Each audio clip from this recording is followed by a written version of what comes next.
बिस्मिल्लाहिर्रहमानिर्रहीम, अस्सलाम वालेकुम। चैप्टर नंबर 18 रेडियो एक्टिविटी के एक और एसएलओ के साथ हम एक्सप्लेन करेंगे एसएलओ नंबर 18.2.2। जैसे कि हमने लास्ट लेक्चर्स के अंदर प्रीवियस एसएलओस के अंदर रेडियो एक्टिविटी के प्रोसेस को समझा था कि कुछ अनस्टेबल न्यूक्लियस होते हैं जो अपने अंदर से रेडिएशंस एमिट करते हैं, जिसको रेडियो एक्टिव रेडिएशंस कहते हैं, और रेडिएशन एमिट करने के बाद वो अपने आप को स्टेबल करने की कोशिश करते हैं। तो साइंटिस्ट को अब तक ये पता चल गया कि कुछ न्यूक्लियस ऐसे होते हैं जो कि स्टेबल होने के लिए अपने अंदर से कुछ इनविजिबल रेडिएशंस एमिट करते हैं। तो इस साइंटिस्ट ने इन रेडिएशंस की प्रॉपर्टीज़ को फर्दर एक्सप्लेन करने के लिए कुछ एक्सपेरिमेंटल सेटअप्स किए, जिसमें से एक एक्सपेरिमेंट हम यहाँ पर सीखेंगे। साइंटिस्ट ने कुछ किया इस तरह से कि एक रेडियो एक्टिव एलिमेंट का सोर्स प्लेस कर दिया। This is radio active element. इस रेडियो एक्टिव एलिमेंट्स में से इनविजिबल रेडिएशंस एमिट हो रही हैं। इसके बिल्कुल ऑपोजिट सामने साइंटिस्ट ने फोटोग्राफिक प्लेट को प्लेस कर दिया।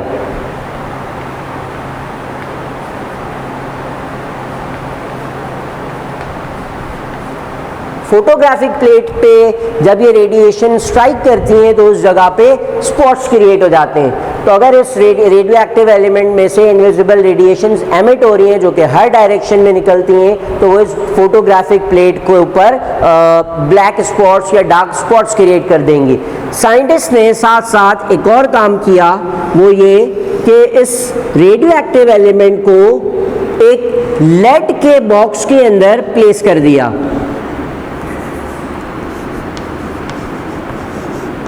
लेड वो एलिमेंट है जिसका एटॉमिक नंबर 82 होता है और वो इटसेल्फ उसका जो न्यूक्लियस है वो स्टेबल है। लेड के बाद के तमाम एलिमेंट्स जो है वो रेडियो एक्टिव एलिमेंट्स कहलाते हैं और उनका न्यूक्लियस जो है वो अनस्टेबल होता है। तो लेड के बॉक्स की या लेड की प्रॉपर्टी है कि जो इनविजिबल रेडिएशंस हैं वो इस लेड के बॉक्स से पास आउट नहीं हो सकती, इसलिए हमने इस रेडियो एक्टिव एलिमेंट को इस लेड के बॉक्स के अंदर प्लेस कर दिया।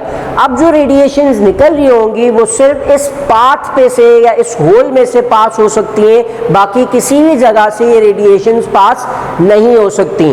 तो जब हमने इस तरह का एक्सपेरिमेंटल सेटअप किया तो रेडिएशंस यहाँ से निकल के बिल्कुल स्ट्रेट डायरेक्शन में फोटोग्राफिक प्लेट को स्ट्राइक करेंगी और वहाँ पे डार्क स्पॉट्स क्रिएट करेंगी। इन रेडिएशंस की एक ये भी प्रॉपर्टी है कि वो हमेशा स्ट्रेट लाइन में मूव करती हैं।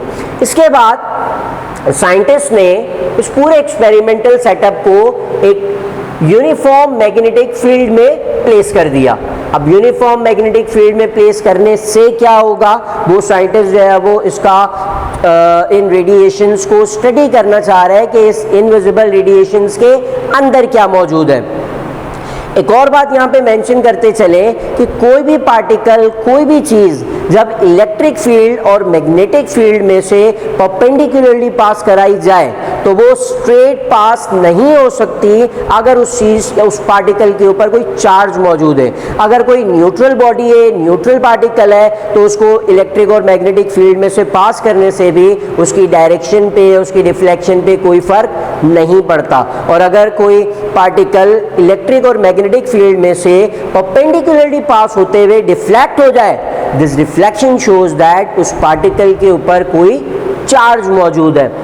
तो वही चीज़ हम देखते हैं, रिकॉल कर लेते हैं इसको कि एक लेड के बॉक्स में हमने रेडियो एक्टिव एलिमेंट को प्लेस किया है और उसके बिल्कुल ऑपोजिट सामने जो है फोटोग्राफिक प्लेट जो है वो लगा दिए और इस पूरे सेटअप को हमने यूनिफॉर्म मैग्नेटिक फील्ड के अंदर प्लेस कर दिया है। जब साइंटिस्ट ने विदाउट मैग्नेटिक फील्ड इस एक्सपेरिमेंटल सेटअप को परफॉर्म किया तो साइंटिस्ट ने देखा कि यहाँ से निकलने वाली रेडिएशन डायरेक्टली स्ट्रेट लाइन में फोटोग्राफिक प्लेट के इस हिस्से के ऊपर स्ट्राइक कर रही है। This shows that these radiations travel in a straight line. जब इसी एक्सपेरिमेंट को विद मैग्नेटिक फील्ड प्लेस किया, परफॉर्म किया, मैग्नेटिक फील्ड अप्लाई करने के बाद परफॉर्म किया तो साइंटिस्ट की ऑब्जर्वेशन बिल्कुल डिफरेंट थी। वो क्या थी कि अगेन कुछ रेडिएशंस बिल्कुल स्ट्रेट लाइन में फोटोग्राफिक प्लेट के इस रीजन के ऊपर डार्क स्पॉट्स क्रिएट कर रहे थे, कुछ डार्क स्पॉट्स इस डायरेक्शन में इस रीजन के ऊपर भी डार्क स्पॉट्स फॉर्म हुए और कुछ डार्क स्पॉट्स फोटोग्राफिक प्लेट के इस हिस्से के ऊपर भी फॉर्म हुए। तो इस एक्सपेरिमेंट से साइंटिस्ट ने ये कंक्लूड किया कि these invisible radiation consist of 3 parts, because photographic plate के ऊपर 3 डिफरेंट पॉइंट्स पर ये डार्क स्पॉट्स क्रिएट कर रही थी। अब इसको हम कंक्लूड कर लेते हैं कि जो स्ट्रेट लाइन में पास हो रही है, मैग्नेटिक फील्ड होने के बावजूद वो स्ट्रेट ट्रैवल कर रही है, तो साइंटिस्ट ने कहा कि these radiations are neutral, because इसके ऊपर कोई चार्ज नहीं है, इसलिए मैग्नेटिक फील्ड में कोई डिफ्लेक्शन नहीं आया। और साइंटिस्ट ने उन रेज को नाम दिया, they are gamma rays, gamma particles. 2 और टाइप की रेडिएशंस भी थी जो कि डिफरेंट एंगल से जो है वो डिफ्लेक्ट हुई थी। वो रेडिएशन जिसका डिफ्लेक्शन या जिसकी डिग्री ऑफ डिफ्लेक्शन ज़्यादा थी, उन रेडिएशंस को साइंटिस्ट ने नाम दिया दीज आर बीटा रेडिएशंस, और जिसमें डिग्री ऑफ डिफ्लेक्शन कम थी एज कंपेयर टू दिस, उन रेडिएशन को साइंटिस्ट ने नाम दिया दीज आर अल्फा रेडिएशंस। तो इस एक्सपेरिमेंट के बाद हमें साइंटिस्ट के इस एक्सपेरिमेंट के बाद हमें ये चीज़ पता चल गई कि वो जो निकलने वाली रेडिएशंस हैं अनस्टेबल न्यूक्लियस में से, वो सिर्फ एक टाइप की नहीं है, बल्कि वो खुद कंसिस्ट करती हैं इन 3 टाइप्स ऑफ रेडिएशन के, जिसको अल्फा रेज, बीटा रेज और गैमा रेज कहते हैं। यहाँ से हमें एक और बात पता चली कि गैमा रेज जो है वो न्यूट्रल होती हैं। अगर हम अल्फा रेज और बीटा रेज की बात करें तो अल्फा रेज पॉजिटिवली चार्ज और बीटा रेज जो है वो नेगेटिवली चार्ज होती हैं। तो ये था आज का हमारा एसएलओ।